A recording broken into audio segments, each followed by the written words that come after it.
They didn't stick with piano. Soccer only lasted a few seasons, and interest waned before the spring dance recital. For some children, it doesn't take much before they ask to throw in the towel.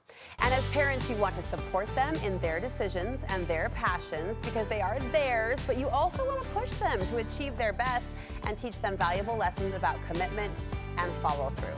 Psychologist Dr. Todd Corelli will tell us how to accomplish both. Great to see you. Good to see you. So you believe the most important quality we could teach our children is this resilience, this grit. Yes. What better gift could we give our kids than the ability to stick with things and do hard things? To persevere. You know, they did a study years ago that's kind of famous now. They took 400 fifth graders, and half of them, they split them up randomly, and half of them they praised for how smart they were. Okay. The other half they praised for what great workers they were, how hard workers they were. And they gave them an intelligence test. They came back and gave them another test. And 90% of the hard workers chose to do the hard puzzles.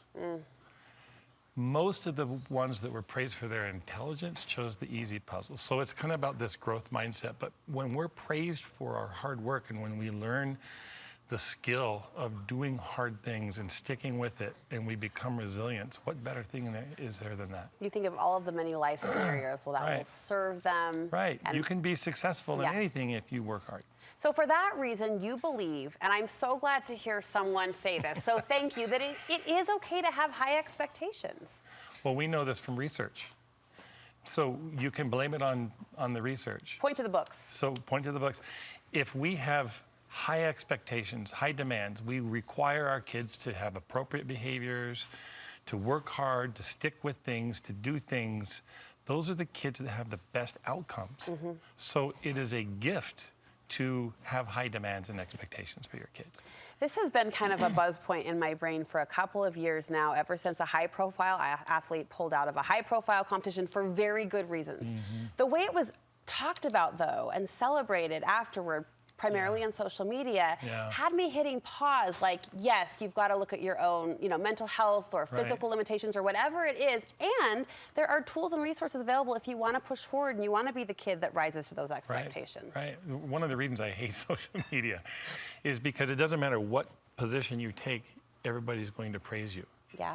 You don't get on and say, I'm doing this, whatever, and people, I mean, you will get criticized, but for the most part, you're going to be praised. For whatever it is. For whatever it is. Yeah, so it's looking at it from that parental scope. So let's talk balance then. If I'm a parent that wants to uphold high expectations, but I also, don't want to undermine or misacknowledge my child's passions and interests, how do you strike that balance? Can you give us some guidance there? It's your relationship. Your relationship. If you have high expectations and no relationship, you're a drill sergeant. If you have a high relationship and no expectations, you're a buddy. So, and this is research. When we have high expectations and a warm, connected, strong bond and relationship, those are the kids that do the best. So it's the relationship. And when you have a good relationship with somebody, you can get away with all kinds of stuff. You can. And if you trust me and you know I'm there for you and we're close, I can demand things from you and you'll show up. I've been thinking about that relationship piece. Last week, we were talking to Studio 5 parenting contributor Heather Johnson about, discipline, a healthier way to discipline. And I threw out a scenario to her that involved a teenager huffing off, throwing out some unkind words and inappropriate language. And her response was, you should look at the relationship then. And I've been thinking about that because kids have choices and their behavior, reflects those choices. But at the end of the day, that relationship is how that dynamic will play out. And I like that you use the word warm. And that's actually the research word is warmth. Is warmth. The warmth of your relationship. And I always think of it as the connectedness, the connection that you have with your child. That's where all the power is. That's where all the power is. And I always, when I work with families and they have problems like that, we always start with the relationship. What can you do to draw your child closer to you? Because that's where the influence lies, right? That's where all the influence lies. It's in that closeness. All right, if you have a child who maybe falls under this definition of quitting easily or throwing in the towel too quickly, you say another thing you can do is do it with them. Yes, so a little bit of a plug here. I don't mean it that way. I'm doing a workshop this weekend for parents with kids with learning disorders. And in preparation for this, my wife interviewed our second oldest daughter, who's now 25. And we're putting it as a podcast episode. Anyways, in the interview, it was so neat to hear this, because in the interview, Maddie, who's my daughter, had a learning disorder. And this girl couldn't organize herself for the life of her. She's the kid who would do her homework and then forget to turn it in. Oh. She's the kid who, what do you mean I have an assignment tomorrow? She was so disorganized and so unfocused. The only thing that helped her was her mom. Sat with her for months and worked with her on her organizational skills. And the cool thing about listening to this interview that they did together. Feedback, that real-time feedback. It was so cool, because she thanks her mom. And she said, you know, by spending all that time together, they actually got closer. But Maddie has confidence now. This is a girl who just finished her degree in microbiology. This is a kid who ended up loving calculus. Like, who loves calculus? Yeah. You know, and she's confident and she's competent, and she talks about the coping skills that she developed, but she relates it to mom sitting with me and basically forcing me to do this. Yeah. So knowing your child and being willing to step up. And some might, if they didn't know the ins and outs of that story, they might say, oh, you enabled her or you held her. But for each child, it requires that different touch or that different Every approach. kid is different. Yeah. But when we work with our kids, it usually goes better. I like this point. Acknowledge what they're doing is hard. Like, say it out loud. This is hard. Just empathy. Yeah.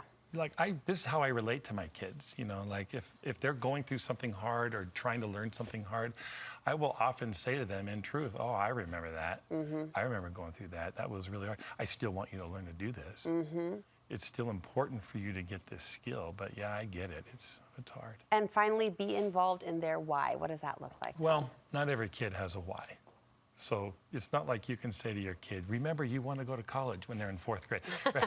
But some kids have whys. Like my youngest daughter is a volleyball player. She wants to be the best volleyball player in the world. It's off season. She's training 2 to 3 hours a day. Sometimes she'll call me and she'll say, Dad, I don't want to do this today. And so we talk about her why. She's a very driven. So some kids have whys, and if you can remind them what the end goal is here, that really helps them. I love these points of advice, and I love how we can cater and customize them to our children depending on their individual needs and personalities. Where can we hear more from you and about you, your podcast, your parenting workshops? So Dr. Todd Talks podcast. The workshop, if you want to join, it's free. You can go into my podcast, and there's a little link in there, and I have a YouTube channel as well. Okay, we'll hook you up with links on our website as well, so you can easily find this guy. Thank you so much for the good that you're doing. We appreciate it.